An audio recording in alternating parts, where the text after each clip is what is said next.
Good evening. How is everyone? Not that there's anyone here, but we can get kicked off. I'm going to start by, I've got a couple of brushes here that I want to just quickly clean. So I use the Gentastics Drunken Brush Goop, as produced by Monument Hobbies of Proacryl. So I'm just going to quickly give the old Raphael. Last stream it wasn't behaving itself, so I'm just going to give it a quick clean. So just wet the brush first, give it a good swirl in the soap.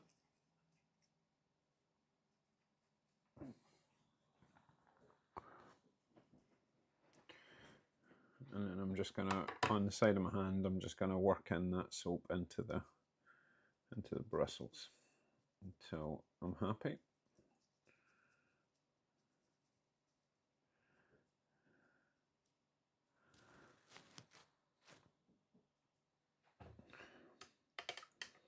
Bit more water and work it into the Blitz kitchen towel, the best kitchen towel there is. If you're not using Blitz, what are you doing with your life? And I've, as usual, forgot to mute my phone, so that'll just have to wait. You just have to deal with it, unfortunately. So yeah, not that there's going to be anybody texting me this evening, but you know how it is. So yeah, I'm just going to work this in. So tonight, what I'm going to plan to do, as you can see here in the background, we have some Votann. So this is the kill team, the Hearthkyn Salvagers. I've started to paint them. Got the skin on, undercoated orange. The guy here is my test model, as usual, when I'm batch painting. What I like to do is I like to paint one almost to completion. So he's pretty far along.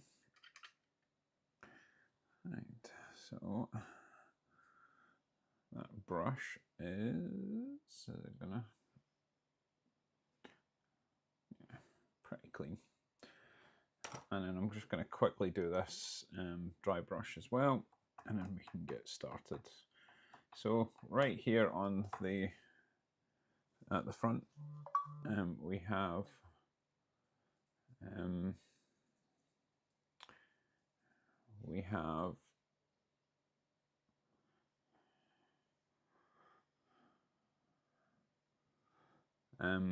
some new brushes that I was quite excited about. I was listening to the Pile of Potential podcast, which is quite good, quite enjoy it.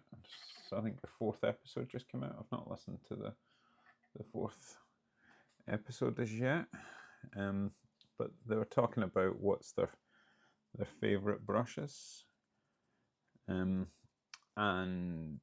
one of the hosts, I believe Tiz, mentioned the Kimera brushes, and said that they were really good.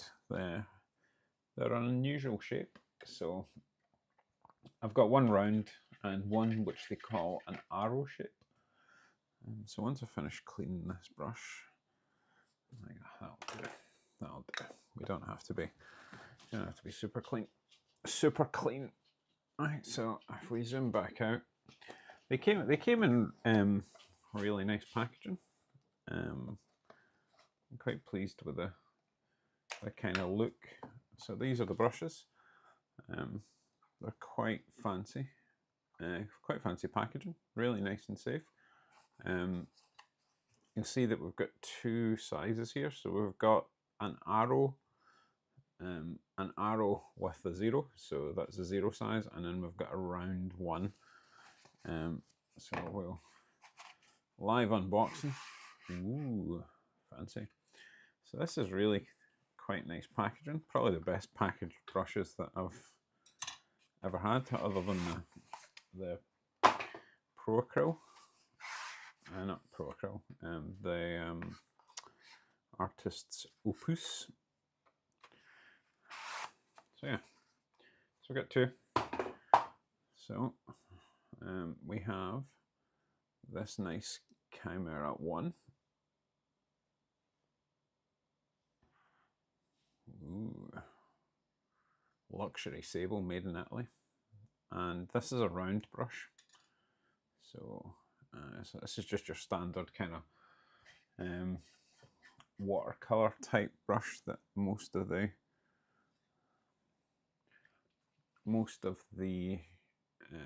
brushes that we use in the hobby are like. It seems quite nice. It's quite long. I don't usually like a long brush, but we'll give it a shot. So that's the 1, and that's the round brush.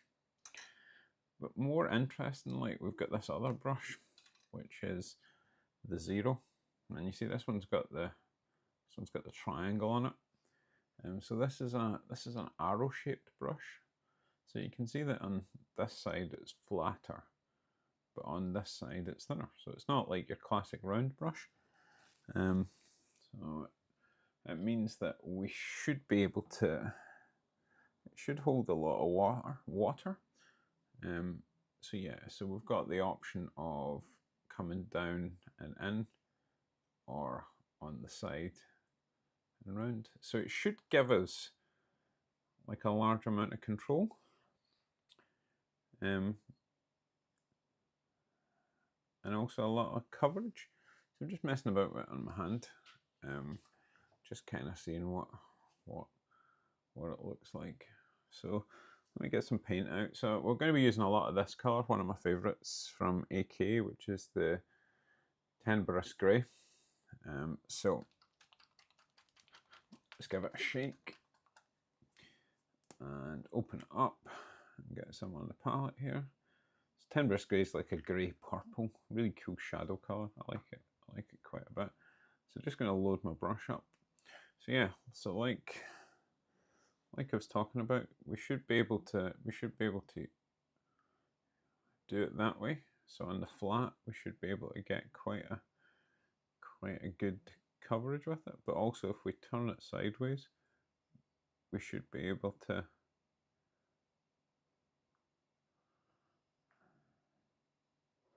Yeah, so it'll give us some options. We'll give us some options. So I think we just give it a shot, right? So I'm just going to look at these guys. Some of them I have got the. So let me just come in here. So some of them have already got the trousers on. So the parts that we're going to be playing with Tenebris Grey is some of the cloth here, the trousers, the undersuit. We've got like the arms here, around the back, etc. So this guy's pretty much gravy. Mr. Old Boxing Gloves here. He's needing these arms painted in flesh colour. So we'll maybe do that after we do the rest of the Tenebris Grey. This guy's had his trousers painted in, but he hasn't had his sleeves. So let's get started on the sleeves. So again, a lot of this is just what we've talked about already. Talking about my kind of batch painting process. Yeah, so I tend to fully paint one miniature. Let me just spin this down a bit. Yeah, fully paint, well, not fully paint, but almost fully paint a full miniature. Which is this guy. So this is basically what my scheme has been for a lot of my Hearthkyn. So give him a good paint over just to remind myself of the process, how we're going to do things, what colours we're going to use, and then it means that when we come to do the other guys in the squad, it should just be a rinse and repeat, which should be pretty pretty easy. So yeah, just going to work through getting this Tembris Grey on the sleeves. Once we've done that, I'll switch out to my GW contrast paint, and that will be Wildwood, and Wildwood is just these kind of shin pads and elbow pads here. So we should be able to make quick work out of a lot of this. There's no one on the live stream at the minute, so I'm probably going to be pretty quiet as I do this, because otherwise I'm going to be talking to myself, which is something that I do anyway, right? But like, when there's the possibility of someone turning up and listening to me talk to myself, it kind of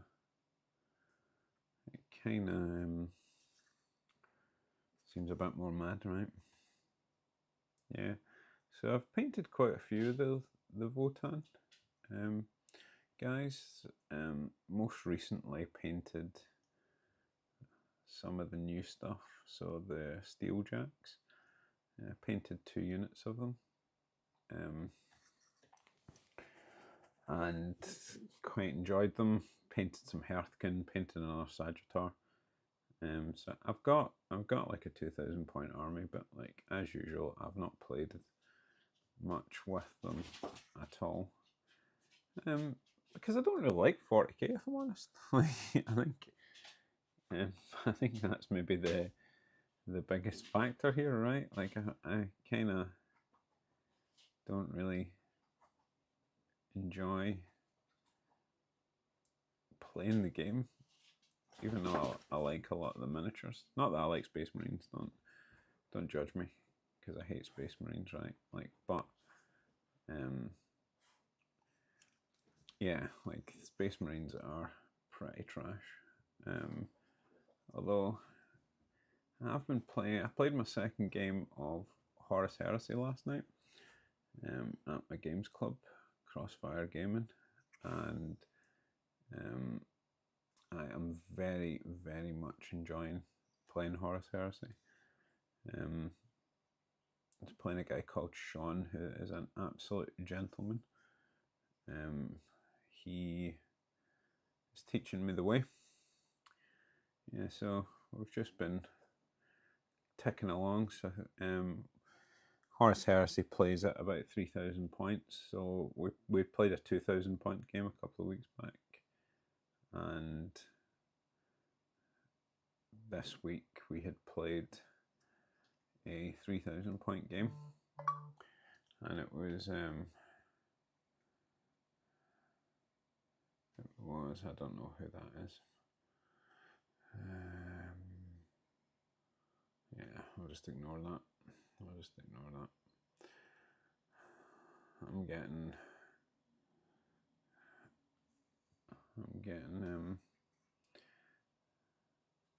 distracted as usual. It wouldn't be a live stream of mine if I wasn't getting distracted by this.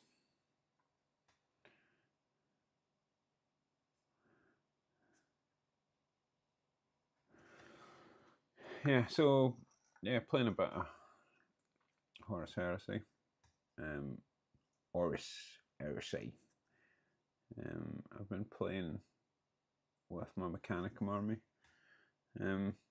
One of my greatest shames is that my Mechanicum army is not painted. I mean, it isn't. We're not playing with plastic, right? Like, well, we are playing with plastic, but we're not playing with bare plastic. We are playing with undercoated plastic. Not just undercoated, right? Like the army scheme that I'm going for is kind of like a Saturn pattern. One of the Traitor Mechanicum forges. I can't remember its name offhand, but yeah, the right, Bosco, stop that. It's kind of like a brown. It's going to be like a medium earth, if you know that color from Tamiya. So the base colors are in, right? Like, so the base colors are in,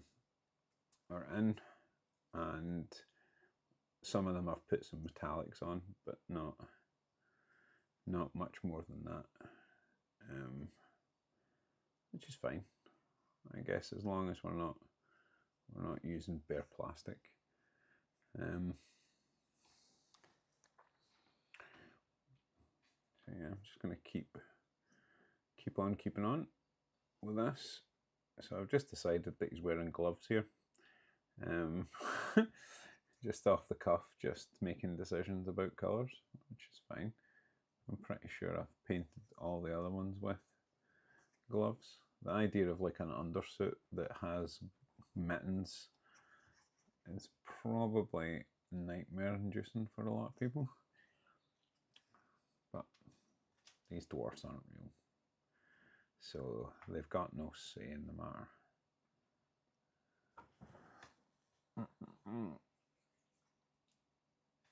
Yeah, so I'm just going to keep going with this.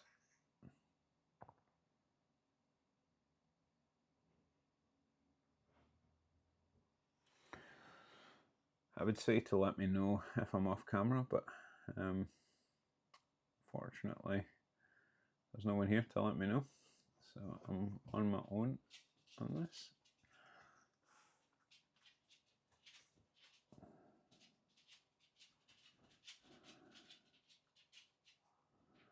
Yeah, just going to keep on keeping on getting these Votann painted up.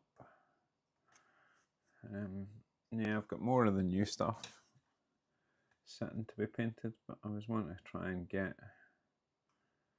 and I kind of like stupidity, like, you know, classic Peter's an idiot type situation. I accidentally, because I wanted the only way to get this rotary cannon, well, not the only way, but the kind of only real way is to buy this, the Hearthkyn Salvagers. On the standard, it's on the upgrade sprue for them, kind of thing. So the only way to get hold of it is getting that upgrade sprue.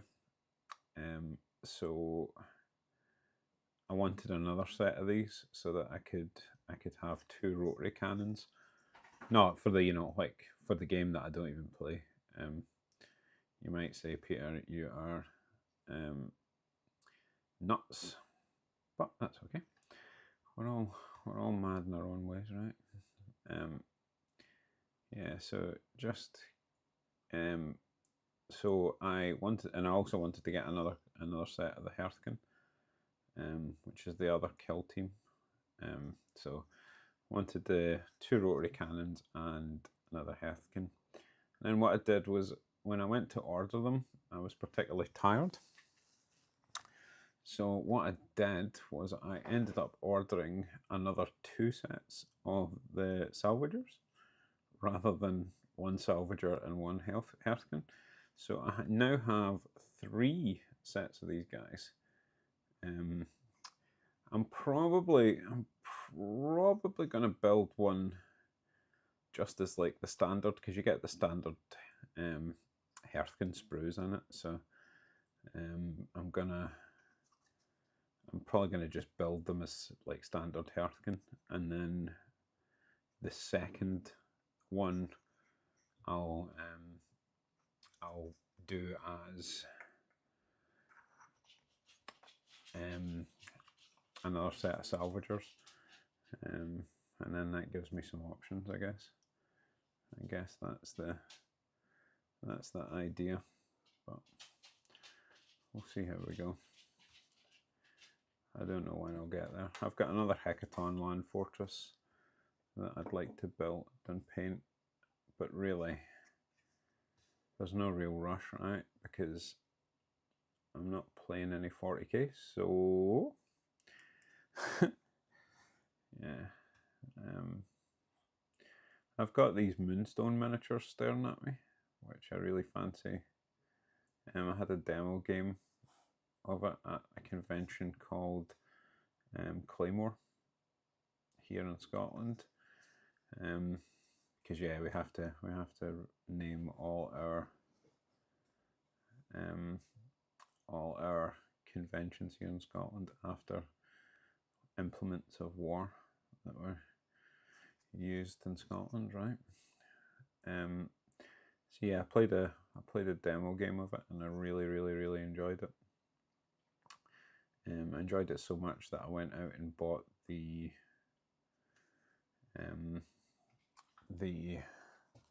starter box.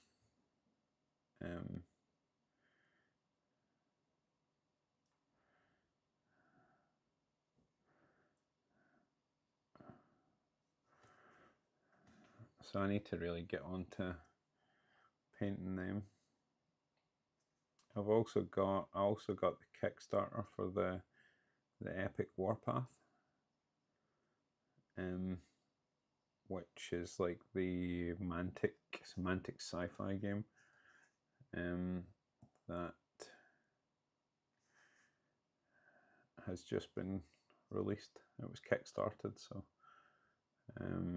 I've got, as a dwarf pervert, I have a load of the Forge Fathers, which is their dwarf faction, and then I've also got the Astarians, which are kind of like probably most like Eldar, but not quite. They're like kind of somewhere between Necrons and Eldar. So yeah, we will need to get that done. I'm supposed to be playing a game of that on Monday at the club, but to be honest with you, I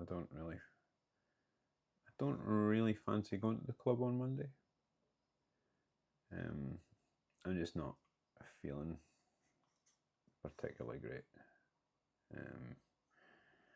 And yeah, I originally had cancelled this stream, and then decided at the last minute to actually do it. So I just maybe do some painting. I was hoping that it would make me feel better, but so far it hasn't really impacted, which is a shame. I can feel myself potentially going into a bit of a funk with painting, which isn't good, and potentially the hobby as a whole. But I don't know. We'll see how we go. I guess you can't always be super on top of everything, right? Like the kind of idea that that you can be productive like 100% of the time, I guess is a bit of a fallacy. But yeah, sometimes you're up, sometimes you're down. Sometimes you're ahead, sometimes you're behind. As Baz Luhrmann would say, wear sunscreen.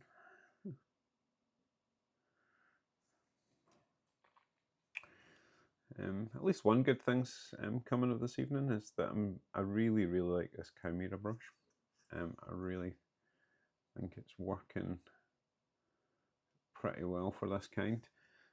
So much so that I think, so this is the 0.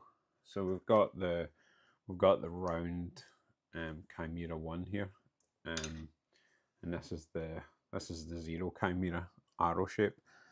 I think this is working for me so well that I might get the other arrow shaped brush is a 2. I imagine that's going to be an absolute weapon for doing stuff like this, so base coating and things like that.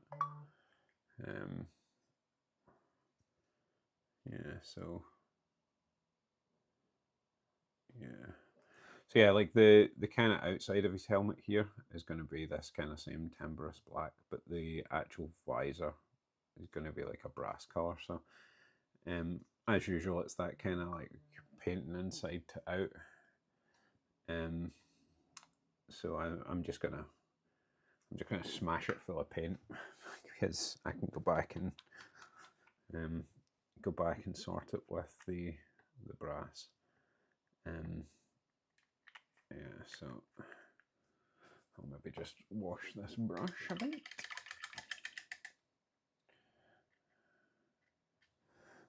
There we are.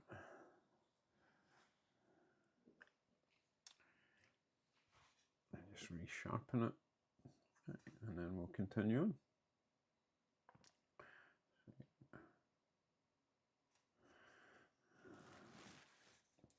So just continuing on again, timbrous grey, real cool colour, like it a lot. Big fan of the timbrous grey. I think it's one of those colours that makes it onto most of the stuff that I do now, which is high praise, I guess.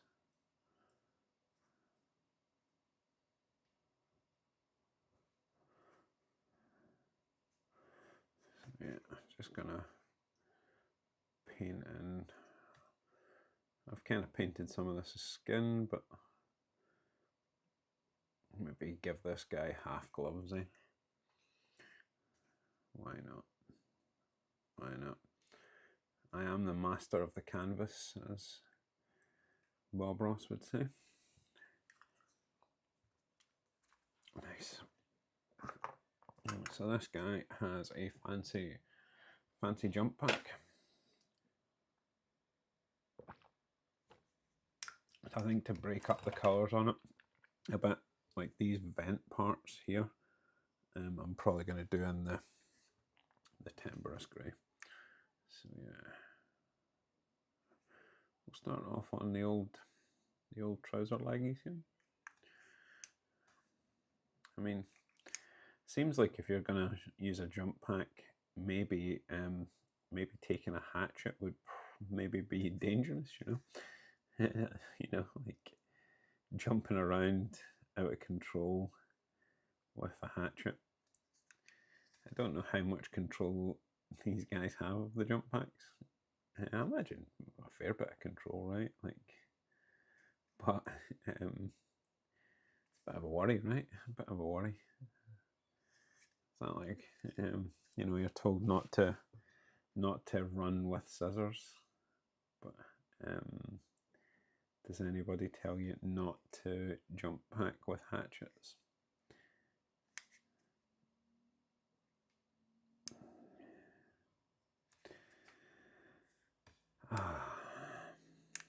What a week this has been.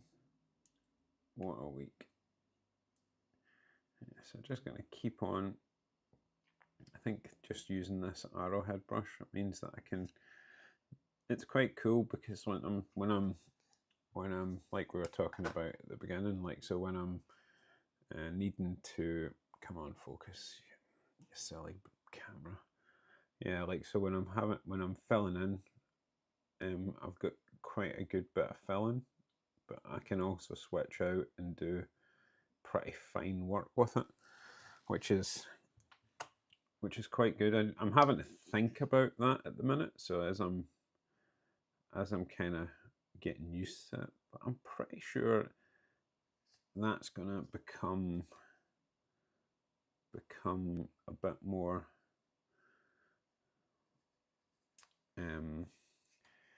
natural as I get used to the brush. But yeah, the other Kimera that they have in the range, that is an arrow-shaped brush, is a number 2. So yeah, the 0 is an arrow-shaped. The 1 is a round brush.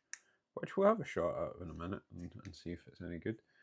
If it's anything like this, I imagine it's going to be pretty good, right? So yeah, like and then the size 2 is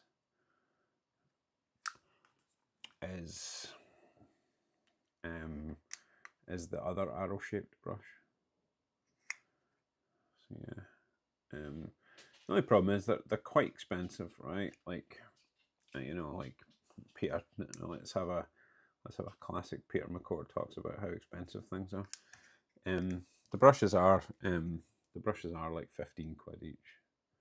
So I think delivered for these 2 brushes, I was 40 quid, which is quite a bit of money, right? Like, let's not you're up in like Winsor and Newton kind of money at that point. And I guess like I've only tried these 2 brushes, but like I seem to have got 2 good brushes, whereas the Winsor and Newton quality control just hasn't been there for a while. So yeah,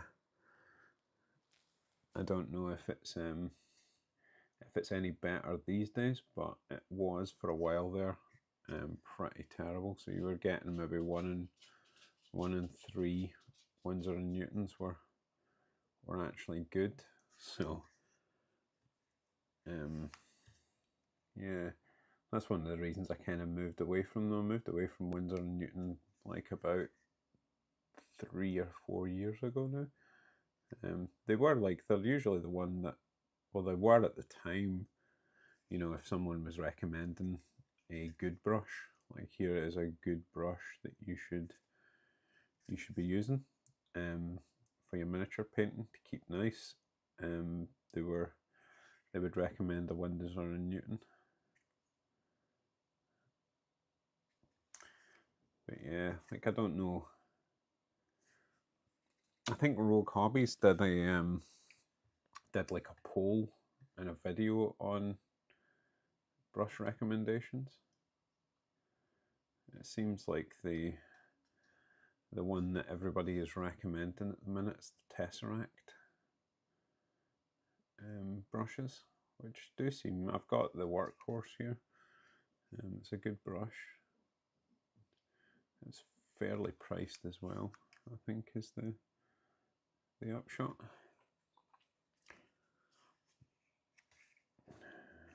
Yeah, so I'm just going to paint in some of this as a glove, I think.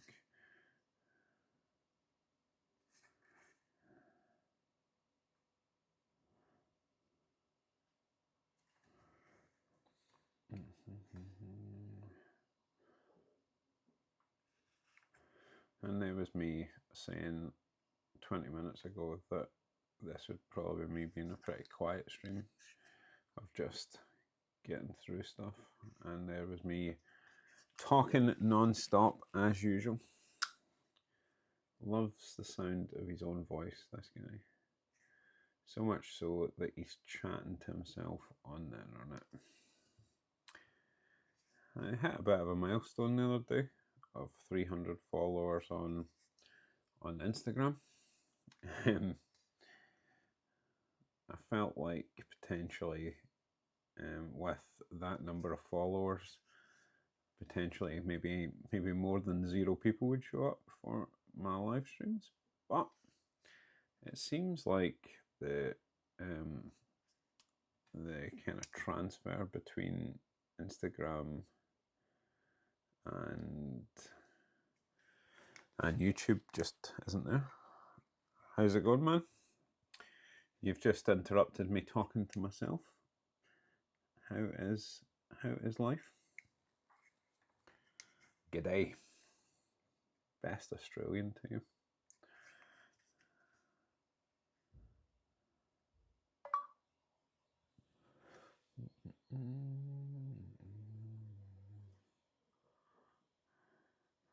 Yeah, so it's another sketch mission, man. It's always a sketch mission round about here. So I'm just I'll fill you in. We are painting some space dwarfs tonight. So we've got a squad of Hearthkyn Salvagers, who are I know you're talking about getting into the old Warhammer, the Hammer of Wars. These are a specific like kill team, so you can use them in the kind of 40k, just normal 40k. But they do come as like with kill team rules. So you've got like your 10 operators here go in as a kill team and kill everybody. I'm also testing out a couple of new brushes from my countrymen, Kimera, who are it's this new brush made in Italy. So the difference between this brush is like arrow shaped, and there's a fruit fly flying about my room, which is driving me insane. So this is an arrow shaped brush. So this way it's kind of like arrow shaped, but then like this way it's like regular shaped. Whereas the normal brushes that people use in the hobby are usually these acrylic type, these watercolor type round brushes. So you're like totally round all the way around. Whereas this is like flat and also on the side. And what the benefit of that I'm finding is that if I'm using the flat of the brush, I'm able to kind of do quite big broad sweeps. But if I switch to the side of the brush, I can do like a lot gentler passes with it. So it's working out all right. I mean, I quite like it. I think I like it enough that I'll probably pick up another of the of these arrow shaped brushes kind of thing. So at the minute I'm batch painting this unit of 10, so it's just a case of a lot of this is just going round and colouring in, painting all the details that are going to be the same. So like at this point I'm doing the undersuits, and I've decided that I want to break this up a bit. So what I'm going to do is I'm going to do these panels up here in the same colour, which some people might say, Peter, that's a bit silly, because that's clearly two different materials kind of thing. And if they're two different materials, they shouldn't really be the exact same colour and finish, which I think is a fair argument, right? Like they're but I don't care. Frankly, I couldn't care less at the minute. But yeah, we've been ticking along for about 35 minutes, so yeah, I think I'm gonna aim for the hour tonight, because as I say, I'm feeling like trash. Space dwarfs, yeah, it's not about other people. Yeah, definitely. So the space dwarfs are pretty interesting, right? So like way back in the day, you had what they called squats. So squats were a race of space dwarfs that essentially they wrote out of the lore. It's not so much that they wrote them out. What they did was they had like Tyranids, which are like one of the alien factions, consume them all. So there was no squats and there was no kind of space dwarfs in the lore for a long time. So that's maybe about 20-25 years. So about 3 years ago, they wrote them back into the lore as the Leagues of Votann. So the Leagues of Votann aren't the same guys as the squats.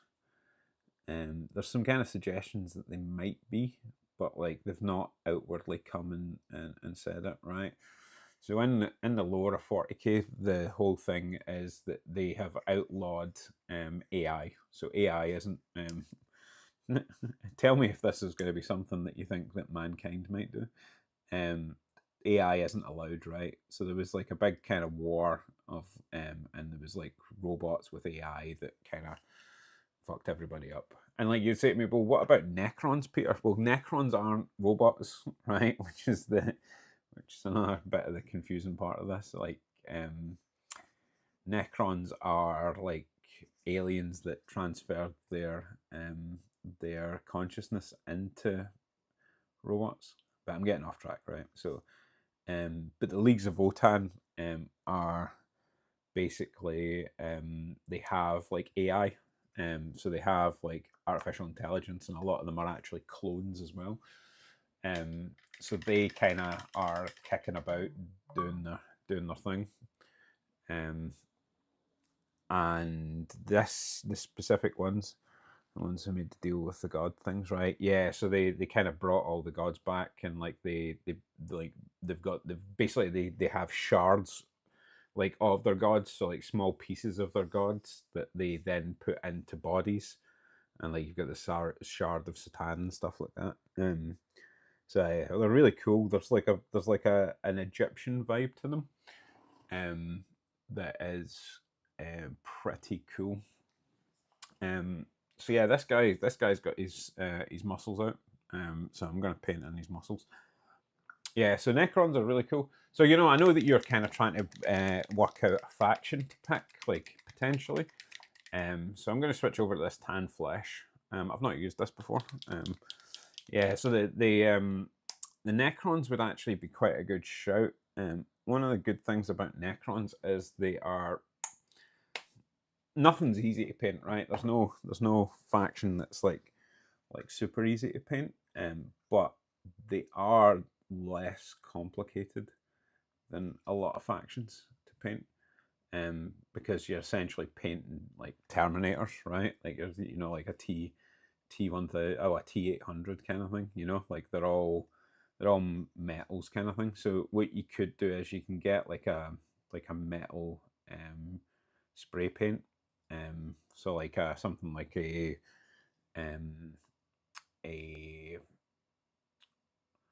what's the one? The Lead Belcher is the Citadel one. I don't know what the Mithril Steel, I think, might be the Colorforge one. Colorforge spray paints are really, really good. And then what you can do is you can then just go, once you've got that in, you can do what's called the Zenithal Prime. So like these guys are Zenithal primed. So you can see that they're like, this guy's like white on the top. But like if you turn him upside down, he's kind of dark brown. So what you do is you would go over the whole model with black kind of thing. So you would do a full black, and then you would come in with the silver at about a 45-degree angle, and then that would give you like a load of kind of nice like dark to light kind of highlights right off the bat for free. And then you could just come in and do all the you'd be able to dry brush up with a super bright silver, and then potentially once you've done that, you've just got detail work to do. But there's not like stacks of it, right? So so it would be a good option for a beginner, like certainly. It would be one that I would probably recommend. They're quite fun to play on the table as well, because they've got stuff like reanimation protocols. So as someone starts to blow you off the board, you can then start to bring guys back. So you become quite dangerous, because like every time somebody gets killed, you can actually bring them back. So you've got like a similar thing in the old world, so like the old fantasy world kind of thing, where you've got like Tomb Kings are able to kind of cast magic that brings guys back, and it's an absolute menace. It's like a real, basically playing with the graveyard.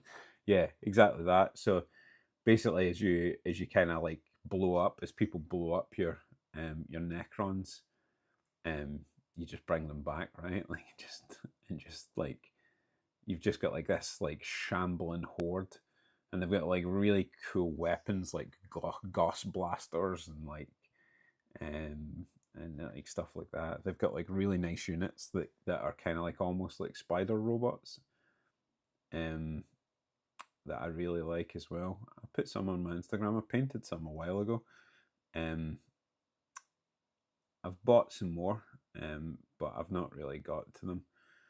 I mean, my pile of potential, or pile of opportunity, grows larger by the minute.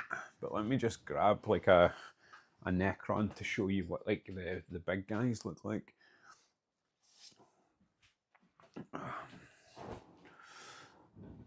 So yeah, like this is what like this is I can't remember what this guy's name is, but like he's got like he's basically like a giant robot with like a cyclops type eye kind of thing. And then he's got like a big spear with 2 arms, and he's got another 2 arms holding this some sort of magic crystal, and then he's got like four kind of spider legs kind of thing. So they're really nice models. Like they're really super cool. I've just noticed I bought this model off of someone, and there's a part missing, which isn't which isn't great. But it is what it is, kind of thing. Yeah, they've also got like big. If I can find where I put it. So like if you like the War of the Worlds type stuff, they've got like big guys like this. So they're like huge kind of like tripod type things. So that's what he looks like in all his glory, kind of thing. So yeah, like painting this isn't like, you know, like it looks pretty complicated, right? But actually it's not too complicated. So like you pick one color, do all this kind of metal, so you would be able to undercoat a lot of this. And then what you would be able to do is you'd be able to paint this in a different color. So you'd have like basically you're on 2 colors at that point, and then you just need to like shade this kind of thing, you know. How would you do that neon yellow? So you can buy fluoro paints. So you would paint those parts in white, basically, and then you've got like paints like this, which are like super high neon kind of thing. You could either use paints like this, or you could use like you can get like neon acrylic inks, which would do it as well. But like this would be my go-to, something like this, you know. This fruit fly is driving me absolutely bonkers. Did I get? I hope I did. But yeah, you'd be able to do something like that. So paint it in white, and then you would be able to then go over it with something like that. If you did get big in this, the airbrush is like your big pal for that kind of stuff. That would you'd be able to spray it up, and then you can do this thing called do some wild black light things as well. Yeah, because you can buy interestingly, you can buy UV paints. So there is a lot of kind of UV activated paints kind of thing. So you could go all out kind of thing and paint them in UV. But there's like techniques that I'll send you some links. There's techniques that are called like object source lighting kind of thing. So like what people tend to do is like when they're doing lights like that, they'll kind of spray it on the model so that the model looks like that. So it looks like the light is actually casting properly, you know. But that's kind of like quite an advanced technique, because you need to kind of understand the way that light kind of casts and the way that shadows work and stuff like that. Not that I'm saying that you wouldn't be able to do it, right? Like it just takes a bit of practice, right? Like so that you're able to do stuff like that. But there is like a ton of options for kind of like really cool stuff that you could do, man. But yeah, like I would have like seriously have a look at the Necron lore, because I quite like it. I think they're quite cool. There's like they appear in different books kind of thing, like and like sometimes they're that kind of like Dalek way, or like, you know, like it's almost like the Borg, right, where like, you know, when the Borg like don't see you as a threat, like they don't come after you, kind of thing. There's some scenes in some of the books where, whereby the guys come in and like they're not perceived as a threat initially, so they don't come for them until, you know, like very much the same as the Borg, you know. Yeah, like super kind of Borg like. I don't know why I've done this, but I've done it anyway, so that's fine. I've got so there's like if you really want to see something really cool, let me just grab this.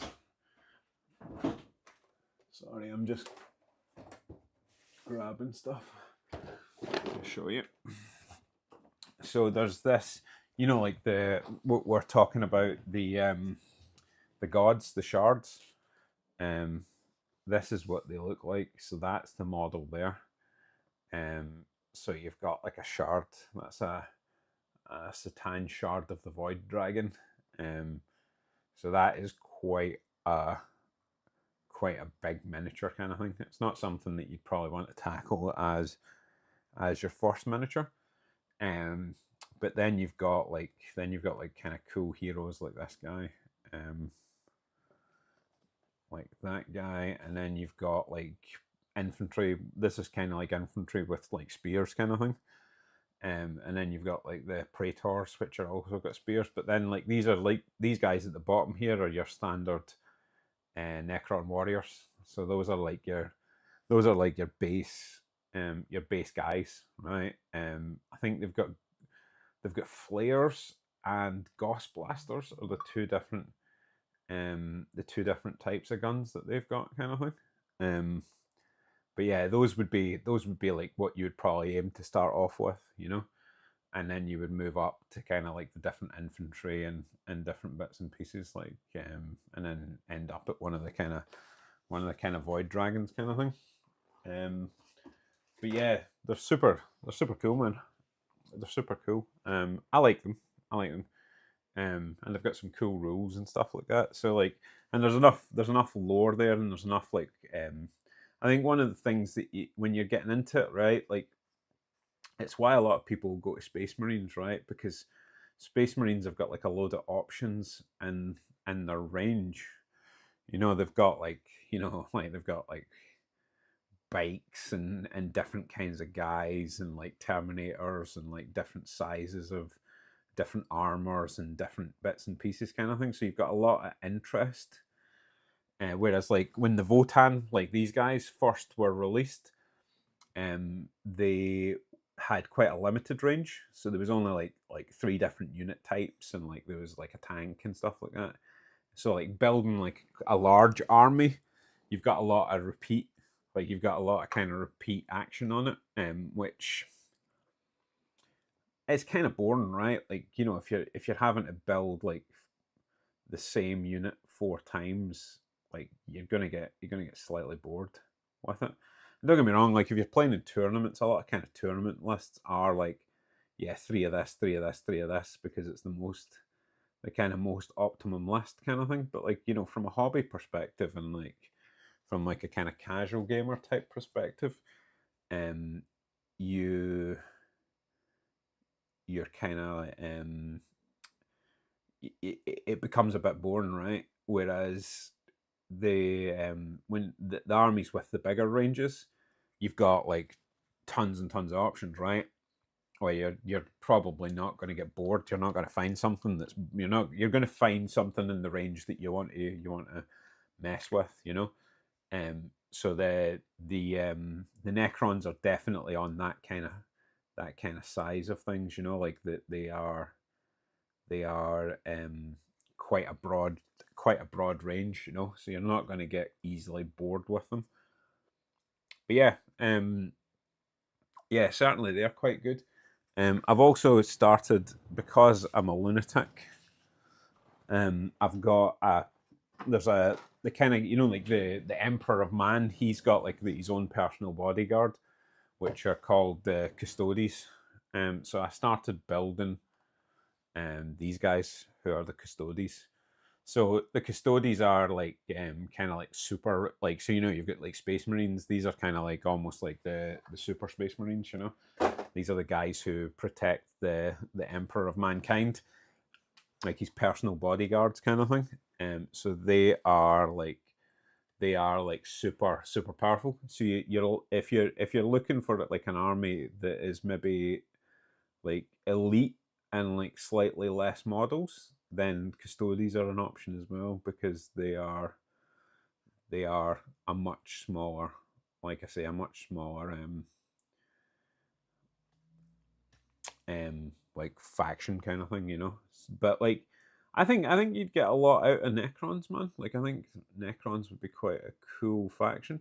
Plus, if you're playing your brother and your brother's playing his Krieg, um, you'd absolutely smash the living daylights out of the Krieg, I imagine. I don't think it would be incredibly challenging to kind of beat him up with those. And then like if he does play with these Ultramarines, I care for these guys. The Chaos Lore thing is super interesting. Yeah, not the Custodes. The Custodes don't really have like a Chaos version kind of thing. I don't know if there is any Custodes that have been corrupted by Chaos. I could be very wrong about that. But I don't think there is. But yeah, like the kind of Chaos side of things is very cool. The only thing that I would say from like a beginner's point of view, if you're getting into Chaos, Chaos Space Marines have a ton of trim, so they're quite challenging to paint. So let me just grab one to show you. So this is like a guy called Karn the Betrayer, who is like a world eater. So like in terms of like painting complexity, you have all the way around basically all the armor panels. You have metal to paint. So you're either going to get really good at this, or it's going to drive you absolutely insane. So I started a World Eaters like Chaos Army, but I kind of lost. I kind of lost a bit of love for it after I painted a couple. Yeah, maybe go back to it one day.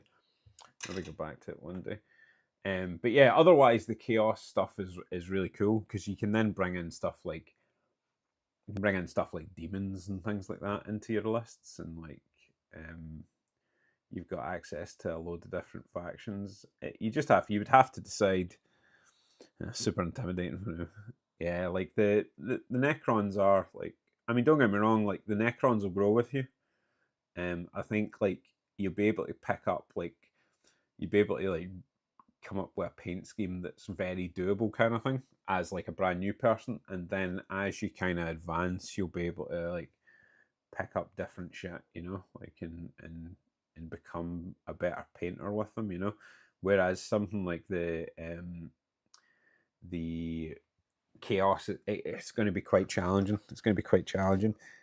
Also, there's a whole thing about like how do you want to play your Chaos? So are you going to go with a specific god, like like are you going to be Khorne, or are you going to be Nurgle, or Tzeentch kind of thing, or are you going to do Chaos Undivided kind of thing?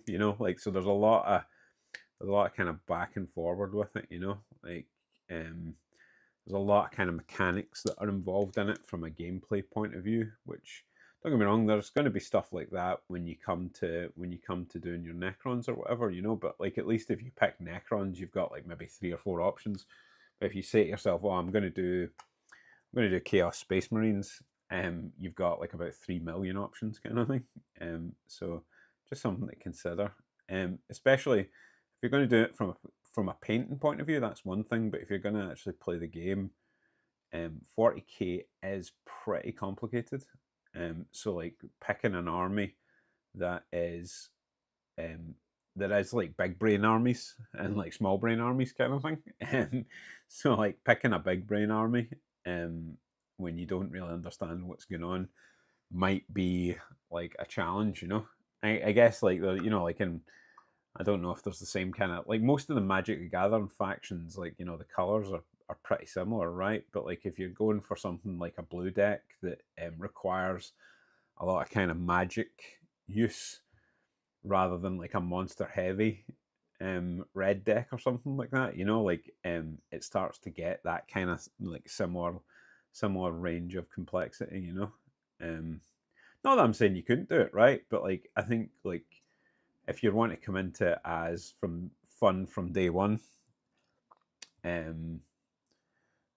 yeah, like picking a more straightforward faction that's quite shooty, quite tough, got some good rules that can become menacing for your opponents, kind of thing, is probably a good shout,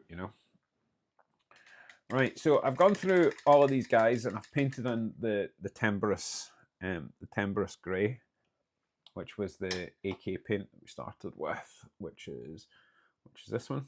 So Timbrous Grey. It's kind of like a purpley grey. As I said, one of my favourite colours.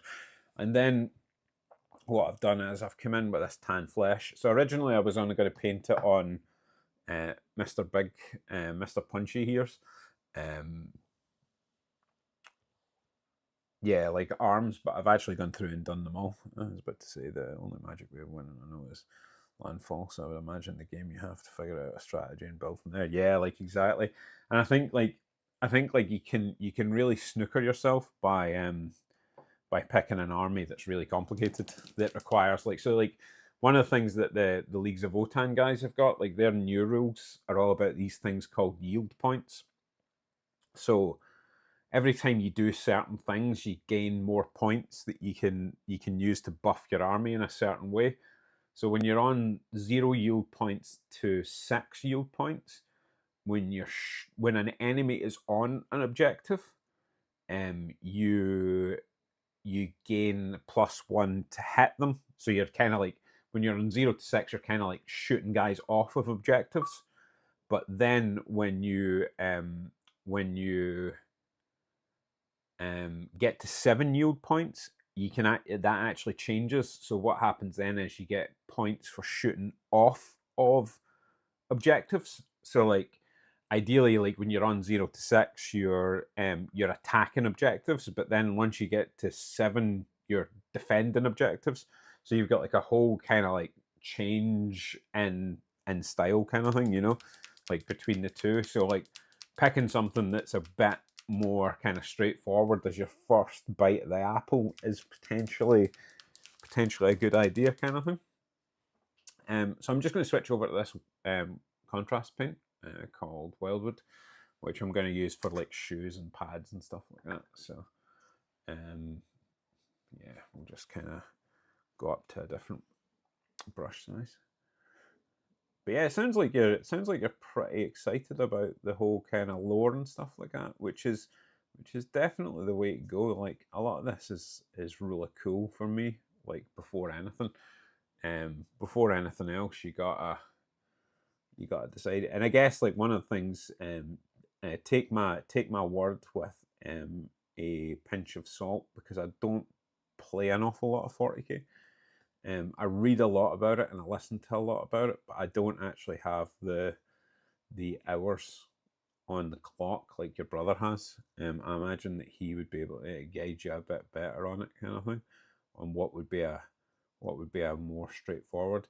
I'm sure like somebody like there's a website called Goonhammer. I'm sure Goonhammer will probably have like here are the armies that are good for starting, but yeah, well, I'll have a dig out. I'll see what I can figure out, man. I'll see what I can figure out. But yeah, like I'm all like, as you know, like I'm very much into the kind of hobby side of things, like so. Like I like to kind of give people the kind of heads up of what's complicated and what's not, and what's intimidating, like because there's nothing worse, because you want, like, if you did decide to start going to tournaments, right, like a lot of tournaments have got like strict rules about like they need to be at like a tabletop standard. So like your army needs to be painted, right? Like you can't just turn up with grey plastic. So like thing is, you might not like, you might just want to be doing it as like a bit of fun. Like I don't really do tournaments and stuff like that, you know. But um, like up until this year, like I was very much a hobby first kind of guy. So like I was basically, the hobby drove what I was doing with kind of armies and stuff like that, and it still is to a certain extent, right? But like this year I wanted to get out and play a load of stuff. I think I'm the same way. I like to play time to time, but I'd rather just lore junkie for the attraction. Yeah, man. Like the thing is, like a lot of the audiobooks are like really, really good, right? And if you want like a real like super good audiobook to listen to, and this is kind of like a bold, because like the Horus Heresy series of books is like fucking like 50 books or something like that, you know. But like specifically the first two um are really good, and they'll give you like a kind of real good grounding in the lore, right? So obviously the current like 40k is based in the 41st millennia, right? So like it's the Horus Heresy happened in like the 31st millennium, right? So you're talking like it's way back in time, but it kind of like explains the schism that happened. So you know, like you were talking about chaos kind of thing, and how, and like basically how chaos influenced some of the chapters, or at the time they were called legions, right? So like legions um of the Space Marines kind of thing. Like it affected legions and kind of made them turn against each other. So you had like a big civil war between like the Space Marine chapters kind of thing. So some of the stuff that we've been talking about like has been talking about like the kind of civil war. So you know, you're saying that you're interested in chaos and stuff like that. So like that's when Horus basically went against the Emperor of Mankind, um, and basically tried to kill his own father. You know, and there was like there was the siege of Terror and stuff like that, and you know, like when the basically all the different like legions like kind of picked sides, you know. So you've got like this whole kind of like big history type thing, you know, like this epic history thing. So it I wouldn't say that you have to read or listen to the whole like all 40 of the books kind of thing, right? But like the first two specifically are like really good, because it kind of like starts you off like, and it gives you like a kind of like understanding of, right, who's the Emperor of Mankind, right? Who is this Gulliman fella? Who is this Horus fella? Who is Chaos?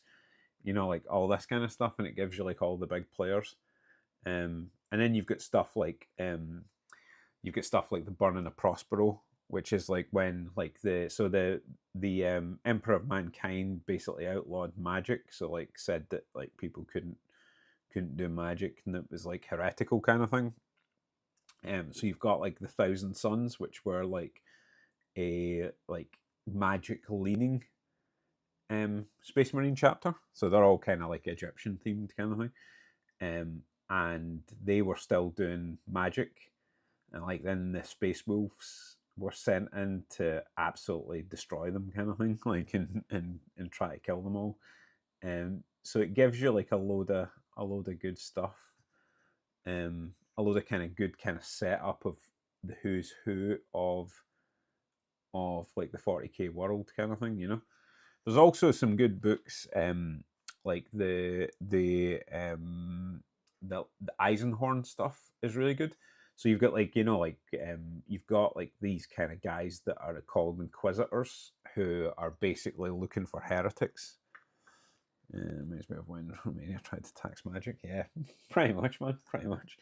Um, yeah, so you've got like the Eisenhorn series, and that's all about like an inquisitor who basically is kind of sent out. You've got different branches of um, of the Inquisition. So you've got some that are like the Order Xenos, who go after like people who are collaborators with alien races, kind of thing. And then you've got like the Order Heretica, which are kind of looking for like heretics and people that are kind of like are doing like chaos's bidding kind of thing.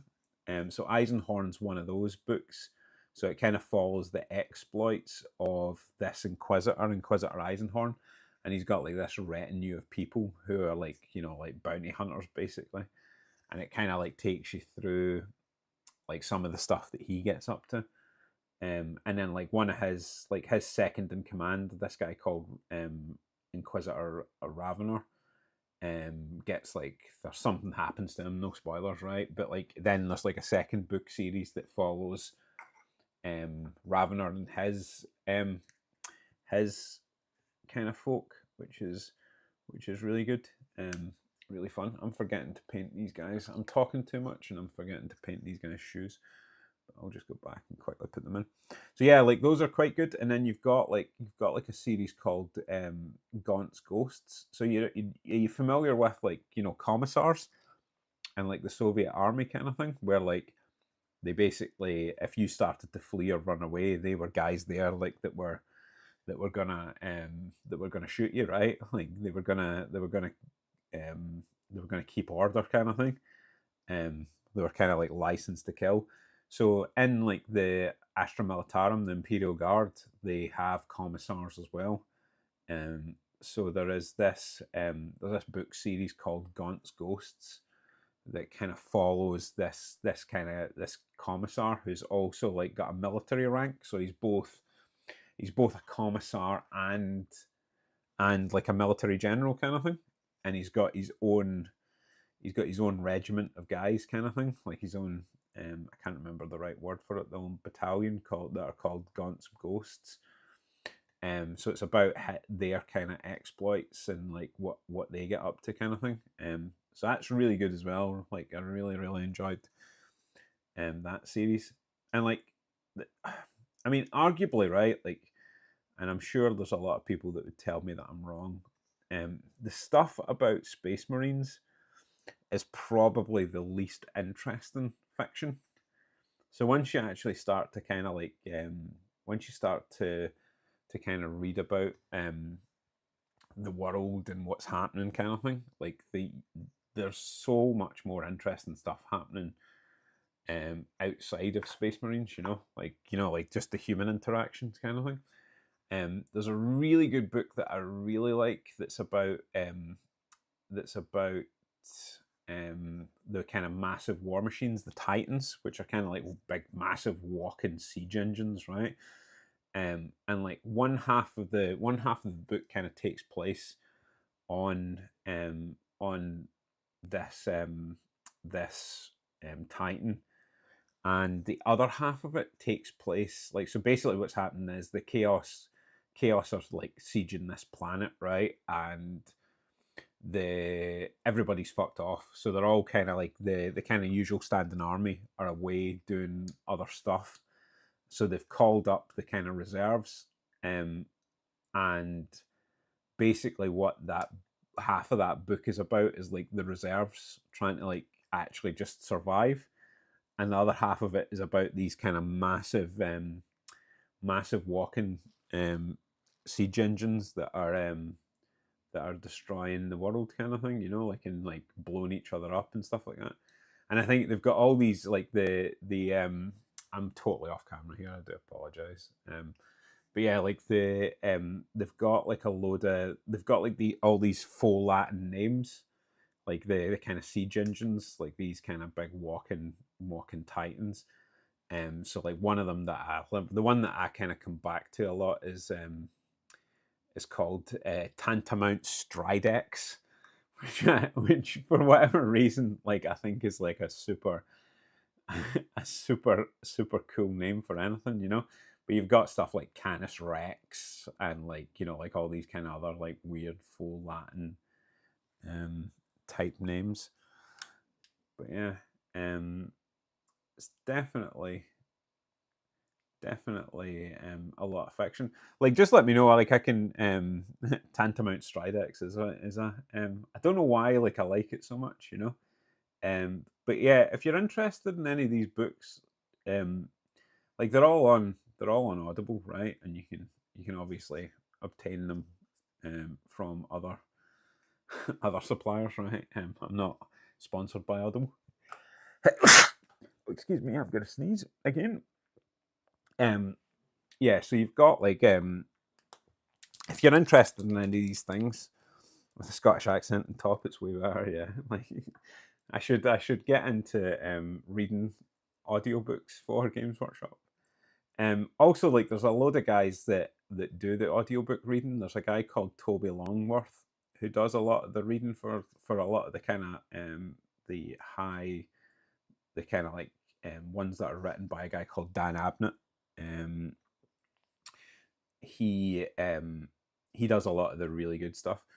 So Toby Longworth reads those, and he's a fantastic, like he's like really really good at you know, like you get audiobooks and some of them are like trash and some of them are really good, but like the Toby Longworth ones are really good.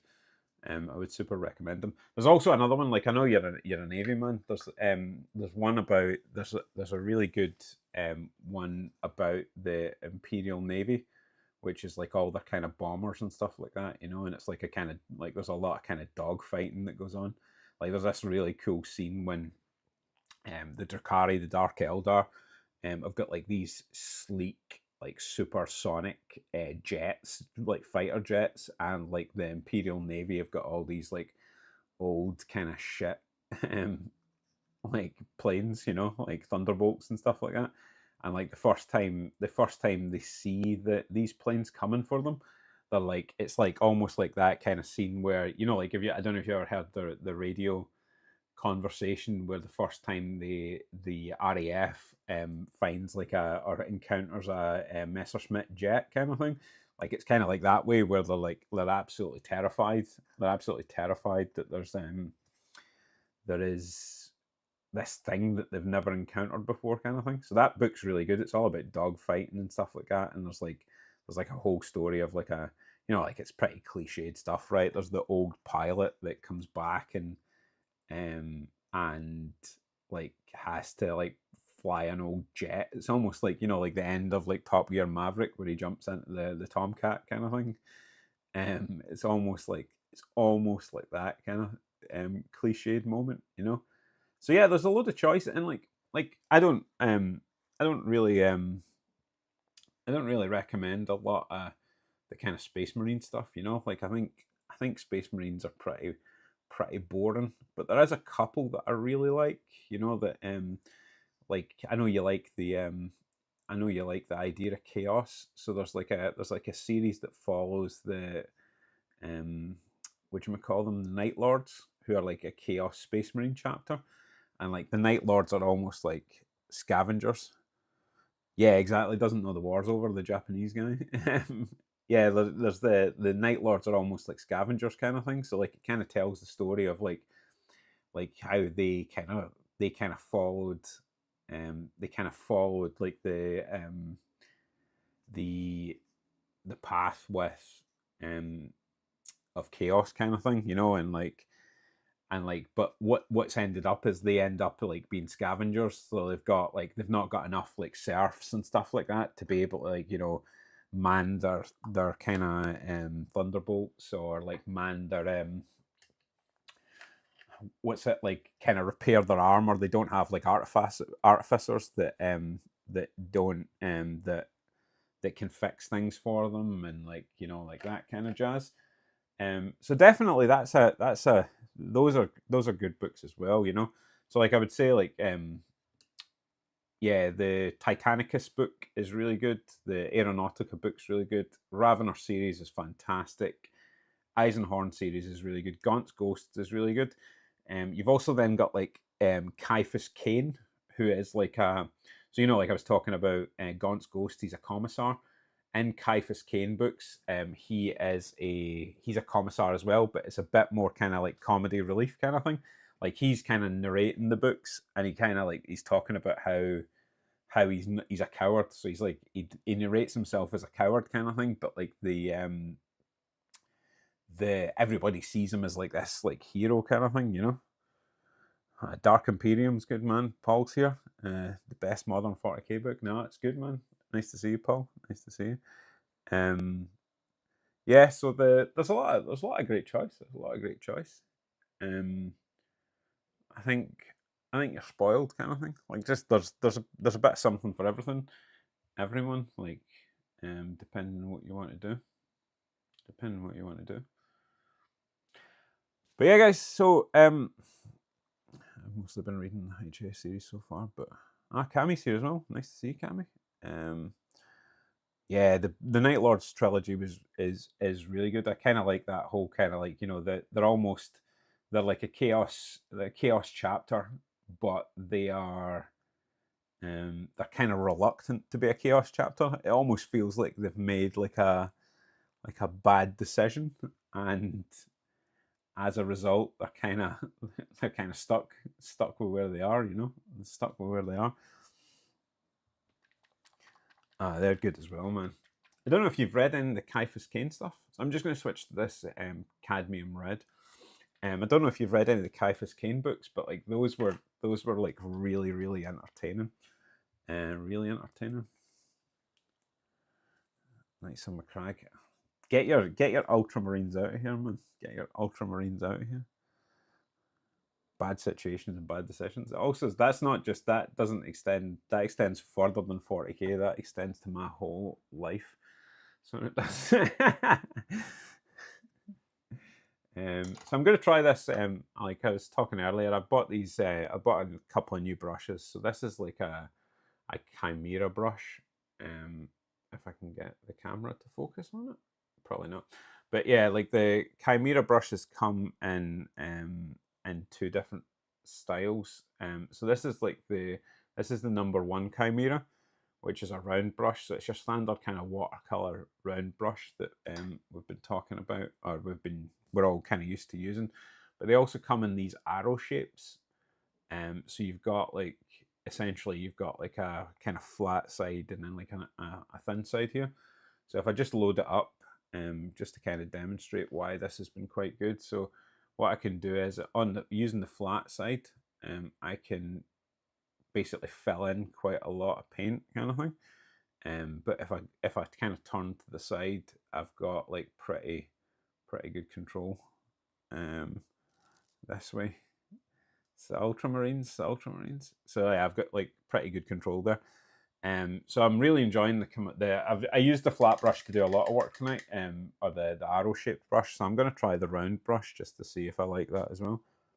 Only caveat I'll say about these brushes is they're very expensive. Like, well, they're not very expensive. They're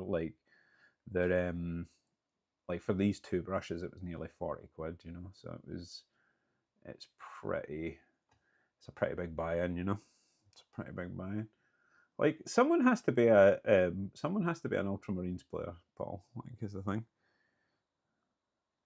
What are you thinking about that that Krieg combat patrol? You quite into it, or are you're not gonna? I know you said you've got pretty much all the Krieg kind of thing, but it'd be nice to see a few more Krieg players, right? Denethor, Lord of the Rings. Denethor, we call him Little Tomato around here. Just gonna, as usual, when I make a mistake here, I'm just gonna flood out and just try to get rid of that kind of mistake.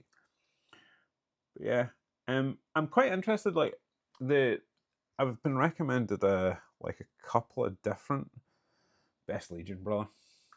Don't listen to these Ultramarine players.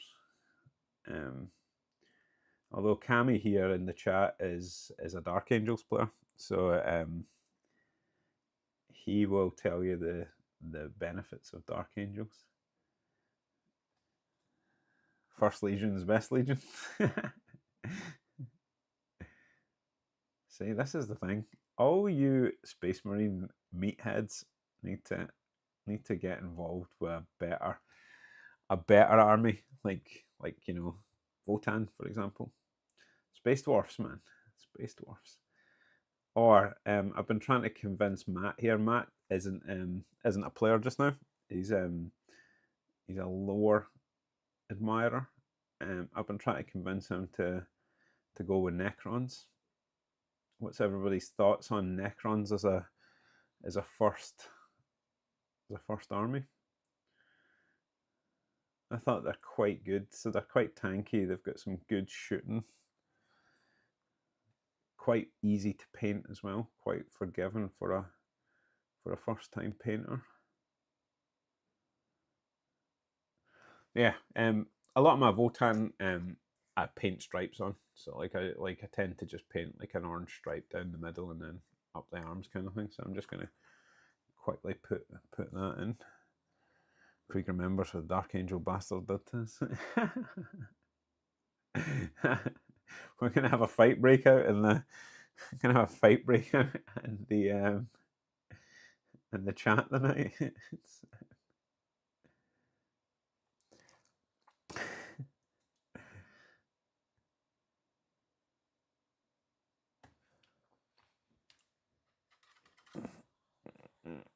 Now, the real thing that you need to get into, Paul and Matt, is Blood Bowl. Art of War, just a video on the best armies for beginners, easy to learn. Rule of Cool trumps it all, yeah. Exactly, man. No, everybody loves Terminator, man. Guardsman. It's filth. Filthy guards. Yeah, that'd be one to look at, Matt, that Cammy's recommended there, Art of War. But yeah, really cool, man. If you like them, do it, man. The Horde armies. So Blood Bowl is like a kind of cross between rugby and American football, or NFL, in a fantasy world. So you pick a team of like fantasy players kind of thing, and then you fight it out. It is, as Cammy said to me when he was teaching me how to play Blood Bowl, it's moving the models around is the easy part, right? And you can pick it up. You can pick it up pretty easily, like how everything kind of moves. But then, like the complicated part comes with the kind of the rules interaction. Now you're having, yeah, exactly that, man. You're having a laugh if you think that Guard are better than Space Marines, Paul. That's bold. It's incredibly bold. But yeah, like the Blood Bowl is very fun, Matt. Like it's very fun.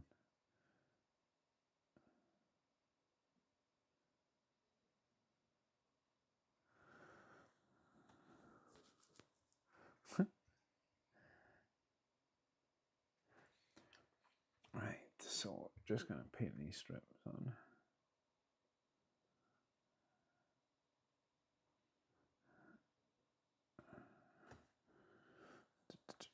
I do apologise. I'm still in the back end from whatever this cold or flu thing that I've been dealing with has been.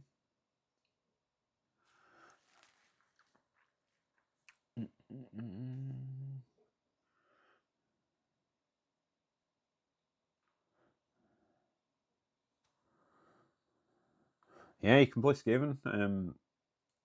Cammy here is also an AOS Skaven pervert, so you'll get on with him well.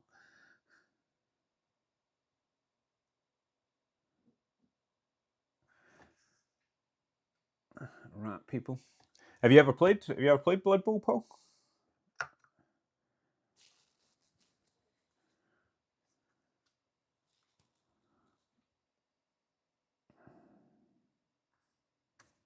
I don't know how good the Skaven team are. It's one team that I've never played against. A person of culture. You entered the old world.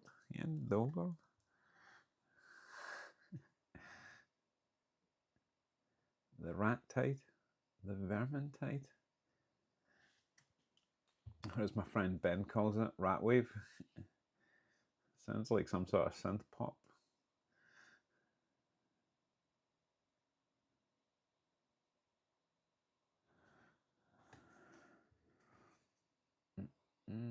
So the just as an update, the old Chimera round brush here is very good. It is it's exceptionally good. I know I've only been using it for a few minutes, but you know, that way you get like a decent feel for it. Who'd have thought my friends over in Italy would be the guys to make good brushes? I guess it now kind of comes down to whether or not there's decent quality control on them. And you can actually, well, I think the other thing is whether or not you can get a hold of them easily. Like, there was only one shop that I found that were doing them, so might be a concern. I don't know what the supply is like over in the US for you guys. I've always fancied having a shot at the Chimera paint range. There's a lot of I think a lot of the Chimera stuff is Mountain Italian people. I think these are real Italians rather than like my barbarian ancestors. Unfortunately. So like I did we did a bit of kind of like looking into like my family and like where they're from in Italy. And my family are mountain people. So they lived in the mountains they lived in the mountains above Naples. And what they would do is they would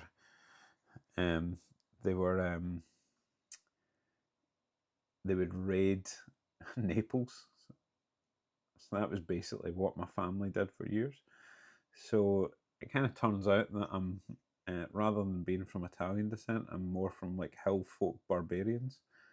And the way that I describe it to people is, if you've ever played Civilization, one of the Civilization games, I'm totally off camera tons tonight, guys. I do apologize.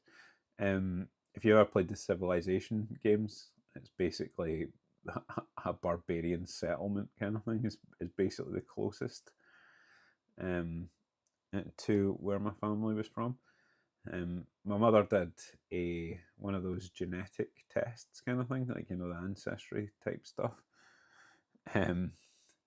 And it came back that she was based on the kind of like the kind of sample person, you know. She was 95% more Neanderthal than the sample person. So it kind of explains why, and you've probably heard me saying this already, I can't get hats off the rack because I've got like such a large, ginormous head. It's the Neanderthal blood. I should find a faction he loves. Be spending hours looking at the paint. Yeah, exactly.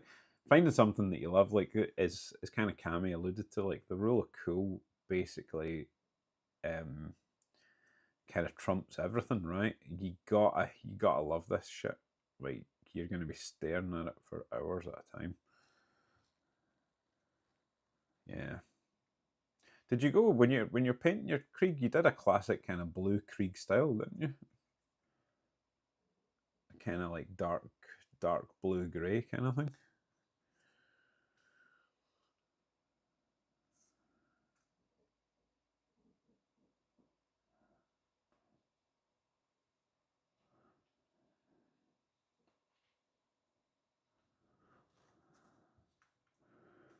Especially if you're going to play like a horde army,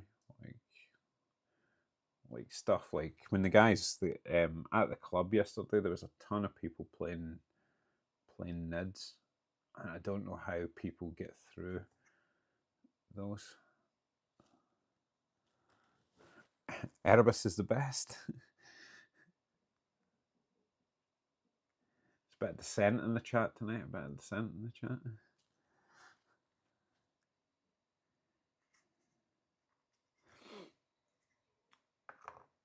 Now, we all know that the best army is the Leagues of Votann. Space dwarfs, space midgets. The best, the ultimate.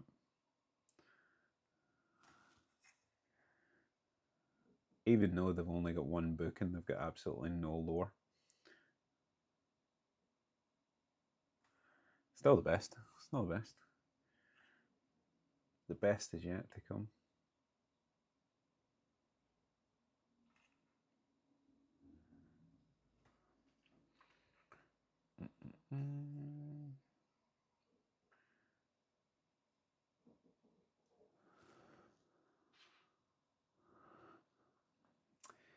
I do agree that Ultramarines are terrible. Also, I know every time I say that, I kind of trigger Paul, so it's kind of like my main reason for giving Ultramarines hate at the minute. Spreadsheet Marines.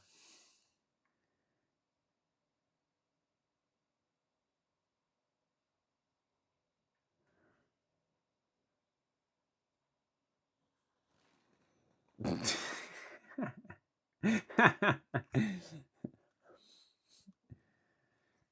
need some fresh paint here. Blue Creek.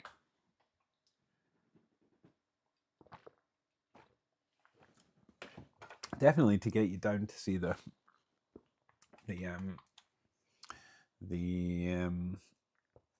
diorama. I'll need to see if I can look. I've got like pictures from Warhammer World. I'll need to see if I can find the pictures of the diorama because it's really cool. Because in the background of it, like it's all kind of see through. So you've got like all the kind of Krieg generals, like up inside like a kind of war room, looking down on like the kind of rank and file. You know, it's very, very cool. It's very cool.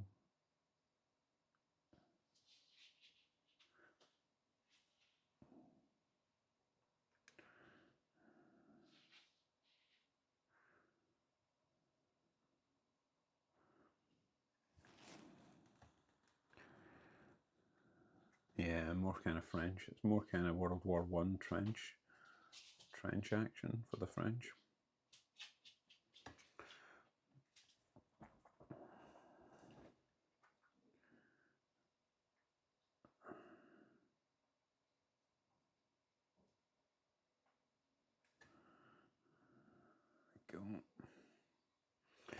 I'm just trying to break up this rocket booster slightly. I really wish they would. I really wish they would release a Votann jump pack unit. It would be super cool. Super cool. Yeah, it does have Krieg does have a German sound to it, right? Kriegers. Death Worlds. As long as they bring back the Catan Jungle Fighters, that would be super cool. They're always really cool models.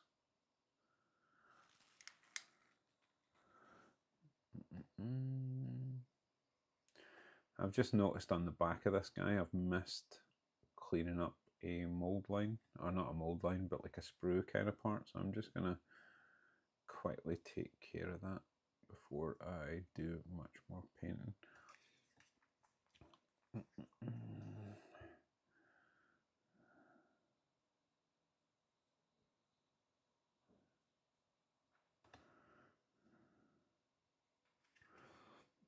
There we are.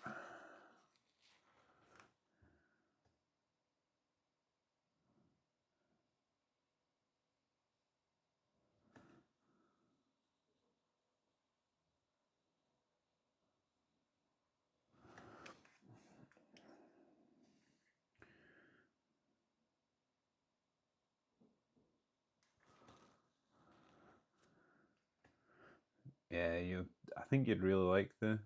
I'm going to keep annoying you about coming over so that you can come to Warhammer World because I think you'd have an absolute blast, man. You'd have an absolute blast. And obviously, going to the tank museum and stuff like that while we're down that way. First you don't succeed, dig another trench.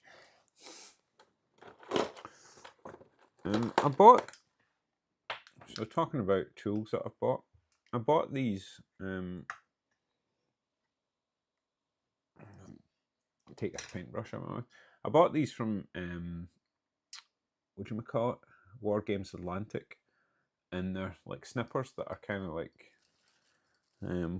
curved up. So like your kind of standard clippers are kind of just like curved slightly like that, but these are kind of like supposedly shaped to allow you to cut round corners, you know. They're all right. They're not fantastic, but they do the business. Yeah.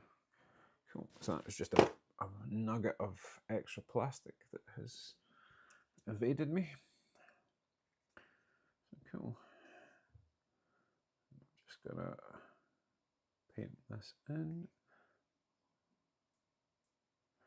Now it's probably gonna be also like Conrad's Curse nuked their own planet, right? Or blew it up because he hated being a Night Lord.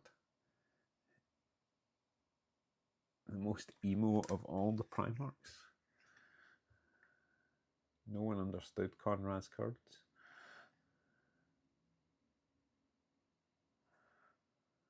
You don't understand me, Dad. I'm gonna blow up my own planet.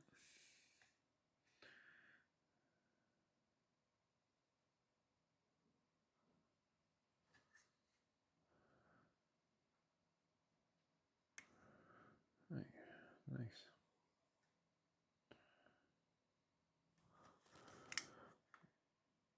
He's looking okay. Quite like that. Right, 2 more guys to go, and then I'm gonna call it a night, fellas. As always, thank you very much for coming along and keeping me company. Otherwise, I would be talking to myself on the internet. Live. Man with beard talks to self.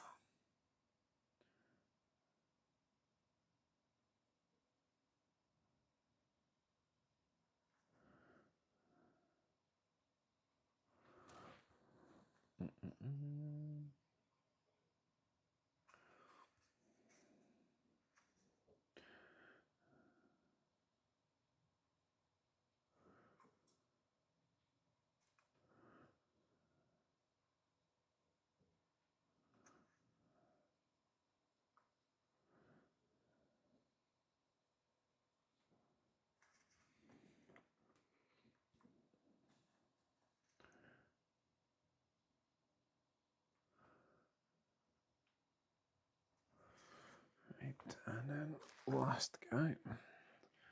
Krieg really is the Emperor's favourite meat grinder, that is.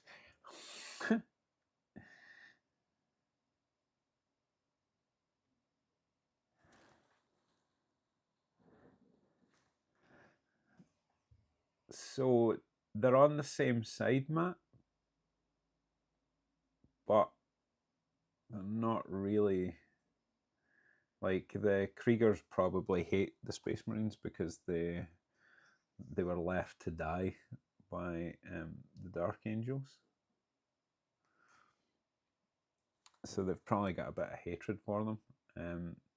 There's also some interesting scenes in some of the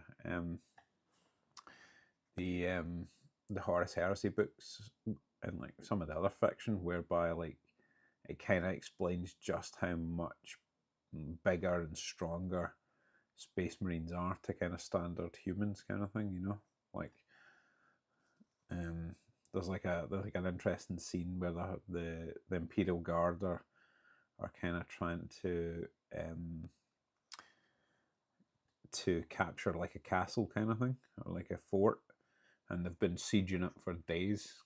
And like 5 Space Marines, 5 Terminators are teleported down, and they basically assault and take it in like 5 minutes, kind of thing, you know, like because they're just so much more powerful and capable, kind of thing.